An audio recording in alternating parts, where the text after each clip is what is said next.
Bienvenue à cette nouvelle session d'information sur A30 Télévision. Mesdames et messieurs, d'abord les titres. Célébration ce mercredi 8 mars de la Journée internationale des droits de femmes en République démocratique du Congo. Le chef de l'État Félix Tshisekedi a saisi l'occasion pour échanger avec les Congolaises de tous bords. La rencontre a eu lieu ce mercredi au Palais du Peuple. Plusieurs structures de femmes ont soumis leurs desiderata au chef de l'État.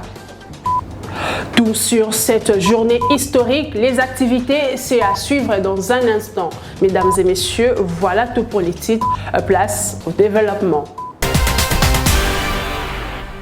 Bonsoir, je le disais dans les titres, le monde célèbre ce mercredi 8 mars la journée internationale des droits des femmes. À l'occasion, le chef de l'État Félix Tshisekedi a réuni les femmes des différents secteurs pour un dialogue franc. Rencontre au cours de laquelle des structures de femmes ont formulé des plaidoyers auprès du président de la République. Félix Tshisekedi a de son côté appelé les Congolais à œuvrer pour l'autonomisation des femmes. Suivez.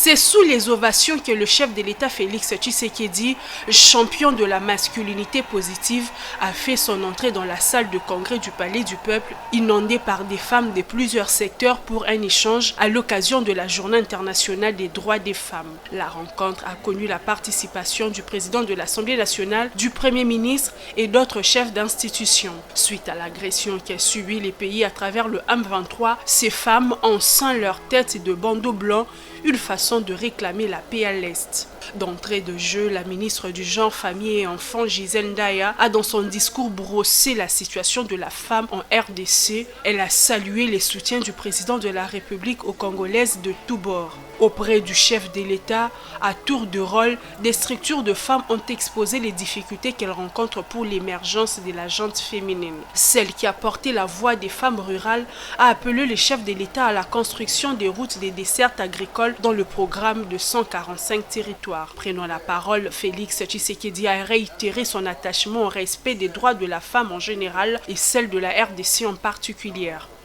Le président de la République a également noté l'impact de l'agression rwandaise sur les femmes. Le numéro 1 des Congolais a lancé l'appel à tous les Congolais de pouvoir œuvrer pour l'autonomisation de la femme. Et j'invite les organisations féminines à travers l'étendue du territoire national à continuer à agir au quotidien pour changer les conditions de la femme congolaise.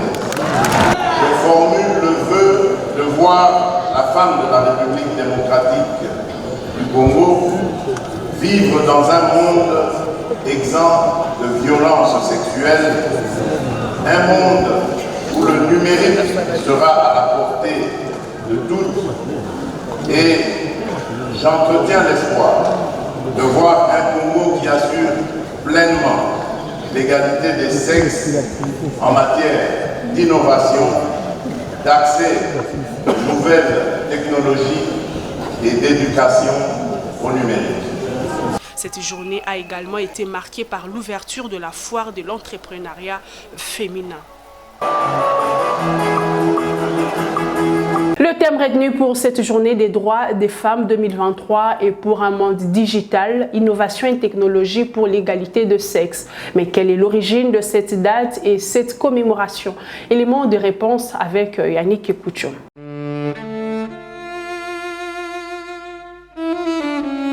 Officialisée en 1977 par l'Organisation des Nations Unies, la Journée internationale des droits des femmes est instaurée dans un contexte des mouvements sociaux au tournant du XXe siècle en Amérique du Nord et en Europe. Elle est une journée qui couvre plusieurs événements à travers le monde avec comme objectif mettre en avant la lutte sur les droits des femmes et notamment pour la réduction des inégalités par rapport aux hommes. Sur le plan international, cette journée est placée cette année sous le thème « Pour un monde digital inclusif, l'innovation et technologie pour l'égalité des genres ».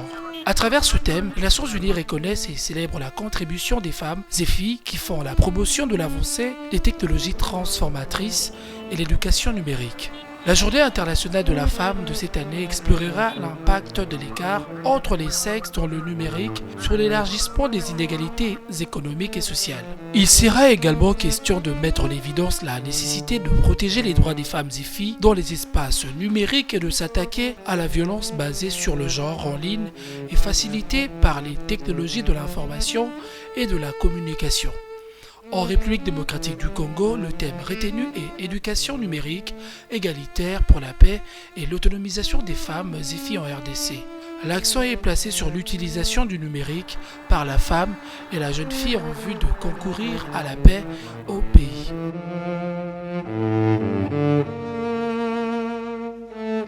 Des avis se divergent dans les rues de la capitale sur la célébration de la Journée internationale des droits des femmes en RDC. Certaines Quinoises regrettent la suspension par les autorités des activités festives organisées en marge de cette journée. D'autres, par ailleurs, encouragent l'organisation de colloques et différentes assises sur le droit des femmes. Des avis recueillis ce mercredi par nos reporters dans les rues de Kinshasa. 8 mars, Journée internationale des droits des femmes dans le monde. Les femmes, notamment celles de la RDC, profitent de cette occasion pour réfléchir davantage sur leur épanouissement. Quel est alors le sens que les femmes quinoises donnent à cette journée? Chacune d'elles y va en ces termes. Eza date oyo tozo commémorer nini ya jour ya émancipation de la femme. Pendant la journée de la femme, elingi koloba kaka te ke maman il faut la tali puta, maman il faut azala boye. Leur balobi émancipation, ce qui veut dire que femme quelque part aza égal na mobali. Et loko mobali akokai kosala, moi si pe aza na ba capacité ya kosala yango. Pona ngai moi c'est zaka ilamba te, moi si eza bizaleli. Moi c'est un comportement le lengeni okoko vivre kibo moi sinayo le lengeni okoza pona kibo moi sinayo ezate ke lelo lokwa eza le 8 mars ezaka elamba liputa ndo lati est-ce que kati nayo zo se comporter lokola maman. Journée de la femme ezali mukolo ba papa osipesa ba mama quoi. Eza mukolo ba mama mukolo basi yaya. Pona nga mama neti na yebi ke journal lelo sengeli to yebake mutu na mutu mwasi aza lokola za nation aza musumbi azo sunga batu. Avec journal lelo faut to ko célébrer yango avec kibo mwasi na biso personnalité ya mwasi na mayele na makanisi na milieu fandelaka na musalo salelaka nde journal lelo to yeba et puis na droit na biso. Rappelons que cette journée est célébrée en RDC autour du thème éducation numérique égalitaire pour la paix et l'autonomisation des femmes et filles en RDC. Toujours en rapport avec la Journée internationale des droits de femmes au mouvement de libération du Congo, parti de Jean-Pierre Bemba, l'appel est lancé aux femmes à participer massivement aux prochaines élections. Déclaration faite ce mercredi par Germaine Toumba, cadre du MLC, qui salue par ailleurs le combat de la femme congolaise aux côtés de Félix Tshisekedi face à l'agression rwandaise. Une journée de sensibilisation, de mobilisation dédiée à la lutte des droits de la femme et de la justice. Actuellement, au Congo, la femme participe au développement du pays dans plusieurs casquettes. Il y a des femmes qui ont décidé de ne plus dormir, de ne pas être seulement à la cuisine. Actuellement, la femme s'élève aussitôt le matin comme un homme. Il y a des femmes qui sont vraiment engagées, il y a des femmes médecins, il y a des femmes ingénieurs, il y a des femmes en politique, il y a des femmes qui sont maintenant dans des postes de prise de décision. Elles ont décidé d'accompagner les victimes de cette barbarie rwandaise. Il y a entre autres les femmes politiciennes, par exemple, je peux parler de Madame Eve Bazaïba, qui a levé le ton contre le Rwanda pour dire non et stop à cette guerre. C'est de cette façon-là que les femmes ont décidé aussi d'accompagner les chefs de l'État. Moi, je trouve qu'il n'y a plus rien qui peut nous stopper, vu que nous avons à la tête du pays le président Félix Antoine Tshisekedi Tshilombo, qui a décidé d'accompagner les femmes dans le processus Nous aussi, de l'autre côté, je peux te dire que mon message est que nous allons continuer à sensibiliser les femmes. La Journée internationale des droits des femmes a également vécu dans la province de l'Ituri. Le maire de la ville a profité de cette journée dédiée à la femme pour appeler les femmes de cette partie du pays à travailler sans complaisance à côté de l'administration militaire pour le retour de la paix et la cohabitation pacifique à cette période d'agression du Rwanda via le M23.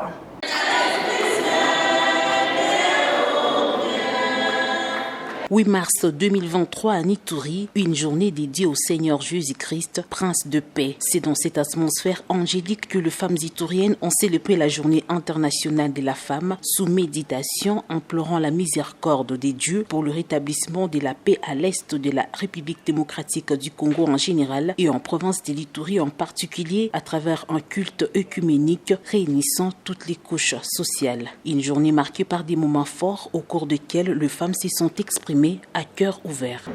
D'accélérer les processus, des programmes de désarmement, de démobilisation, les relèvements communautaires et la stabilisation. À monsieur le chef du bureau de la MONUSCO Ituri, représentant du secrétaire général de l'ONU en Ituri. Plaider auprès du gouvernement congolais pour le respect des 30% des quotas internationalement reconnus en faveur de la participation de la femme aux instances de prise de décision. Le maire de la ville de Bunia, le commissaire supérieur principal Tchabuni Wamieko John, représentant du gouverneur militaire à la dite activité, a exhorté les femmes à s'approprier la lutte de la promotion de la paix et de l'autonomisation de la femme à travers la nouvelle technologie telle que révélée dans le thème provincial. L'autorité provinciale voudrait saluer la pertinence de ces choix et votre engagement qui nécessite une solidarité forte lors de vos réflexions, sans complexe ni considération ethnique, religieuse et politique, gage d'action cohérente et dynamique en vue de l'atteinte de vos objectifs. Notons que grâce à l'accompagnement de l'administration militaire de l'Ituri, plusieurs activités féminines sont prévues pour ce mois de mars dans l'objectif de pérenniser le thème provincial pour des résultats escomptés par rapport à la paix et à l'autonomisation de la femme en province de l'Ituri. Changeons de chapitre, le gouverneur militaire de la province du Nord Kivu appelle sa population à ne pas s'attaquer aux troupes de la communauté des États de l'Afrique de l'Est. Le message de Constant Ndima a été lu ce mercredi par son porte-parole, le lieutenant-colonel Guillaume Njike. Monsieur le gouverneur militaire de province, son Excellence lieutenant-général Ndima Kongba Constant demande à la population de ne pas s'attaquer aux différents contingents déployés en province du Nord Kivu dans le cadre de l'East African Community Regional Force, EAC-RF en sigle, car ils ne sont pas nos ennemis. En effet, il informe la population que les différents contingents présents ici chez nous laissent en exécution des accords conclus lors des assises de Luanda, de pourparlers de Nairobi et Addis Abeba par tous les chefs d'État de l'Afrique de l'Est dont fait partie notre pays, dans l'objectif d'une solution de paix face à la guerre d'agression qui sévit dans notre pays. Ainsi, l'autorité provinciale réaffirme que notre pays a été d'accord au déploiement d'une force régionale dans le cadre décrit ci-haut.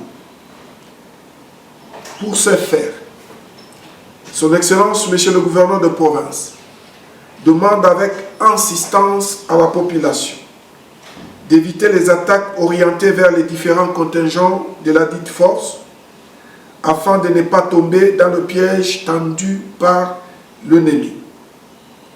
L'autorité provinciale appelle donc la population au calme et à l'accompagnement de tous ces contingents dans l'exécution de leur mission. Faite à Goma, le 8 mars 2023. Le Le président français Emmanuel Macron a séjourné le week-end en République démocratique du Congo. La question était au menu du briefing presse animé mardi par le porte-parole du gouvernement. Pour Patrick Mouyaya, Emmanuel Macron se doit maintenant de concrétiser ce parole prononcé lors de sa visite de travail à Kinshasa. Reportage. Nous l'avions dit que le président de la République devait s'exprimer de la manière... Nous avons assisté à un débat entre deux présidents totalement décomplexés. Déclaration faite par le ministre de la Communication et Médias, Patrick Mouyaya, lors du briefing presse sur le passage d'Emmanuel Macron à Kinshasa. En somme, le partenariat France-RDC. Face aux professionnels des médias, Patrick Mouyaya a apporté des précisions sur le caractère des échanges du chef de l'État, Félix Tshisekedi, et son homologue français Emmanuel Macron. Si vous regardez cet échange, la gestuelle, les contenus, les mots qui ont été dits, vous vous rendez compte, il y avait deux présidents totalement décomplexés et que là, nous sommes dans un contexte nouveau qui est totalement différent. Et nous espérons que dans ces cadres, il y aura de partenariats gagnant-gagnant qui permettront aux deux pays de tirer leur profit. Le porte-parole du gouvernement a par ailleurs indiqué que le point de départ du partenariat scellé entre la RDC et l'Hexagone doit s'appesantir sur le respect. Kinshasa attend voir Macron concrétiser ses déclarations. Comme le président Macron a pris l'engagement, nous les tiendrons au mot pour que la France, le moment venu, dans l'hypothèse où le plan de paix n'est pas respecté, prenne des sanctions pour être sûr que la situation à l'est de la République démocratique du Congo connaît un début de solution. Plusieurs autres sujets ont meublé cet exercice de redevabilité narrative. Poursuivi par Patrick Mouyaya, le porte-parole du gouvernement a également réagi au sujet des appels pour la suspension de l'opération d'enrôlement des électeurs en RDC. La voix de l'exécutif congolais a déclaré que cette polémique doit être mise de côté. L'important est de se préparer pour les élections. Au tribalisme, protégeons notre diversité culturelle. Notre Congo, toujours liboqué. Toujours dans le cadre de ce devoir de redevabilité, Patrick Mouyaya est revenu sur le passage soudain du président français dans la commune de Bandalungwa, aux côtés notamment de l'artiste musicien Fally Ipupa. Je vous propose de le suivre. Le président Macron, comme d'ailleurs beaucoup des chefs d'État qui viennent ici, je ne sais pas si vous vous souvenez de l'épisode de Dominique Strauss-Kahn qui est parti à Boyoma dans une escapade nocturne, sont impressionnés par Kinshasa. Ils entendent parler de Kinshasa, une ville qui fait preuve de résilience parce que malgré tout ce qu'il y a comme difficulté, Kinshasa produit des génies comme Fally Ipupa. Et donc le président Macron qui était en contact avec Fally bien avant son arrivée à Kinshasa, je vous ai parlé tout à l'heure du plaidoyer que Fally a porté, et il a d'ailleurs refait au niveau de centre culturel, voulait venir à Bandal. Et moi je suis une notabilité de Bandal. J'ai été associé au passage du président Macron. Dans l'objectif de sensibiliser le Kassaïen à l'enrôlement massif pour accorder un second mandat au chef de l'État Félix Tshisekedi Tshilombo, c'est l'essentiel de la mission de Toby Kayumbi en Bujimaï dans le Kasaï oriental. Le directeur de cabinet adjoint au ministère des ITPR est également à la tête d'une délégation de la structure quinquennat Fachi pour la tenue du forum sur le renouvellement de la classe politique. Reportage.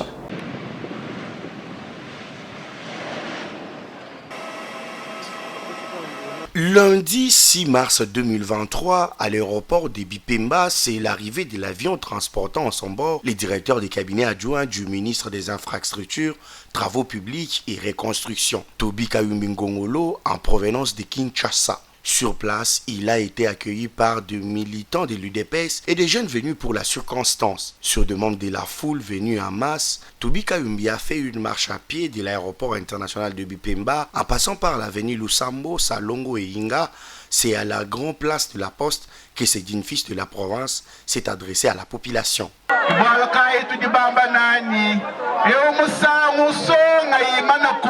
Voilà pourquoi nous avons dit que cette fois-ci, que les jeunes se tiennent debout pour tenir la province entre nos mains. Prendre la province en main, c'est-à-dire avoir un œil vigilant, savoir que c'est lui Dieu nous a donné et Fati Béton.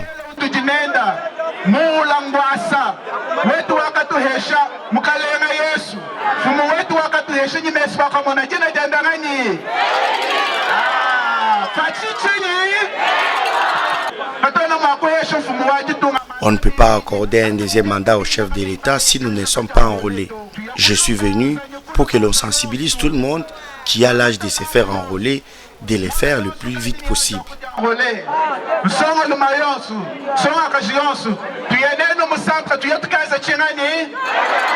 Après son arrivée, Toby Kayumbi, à la tête d'une délégation de la structure dénommée Quinquennat Fati, a été reçu tard dans la soirée par le gouverneur de province du Kasaï oriental dans sa résidence privée.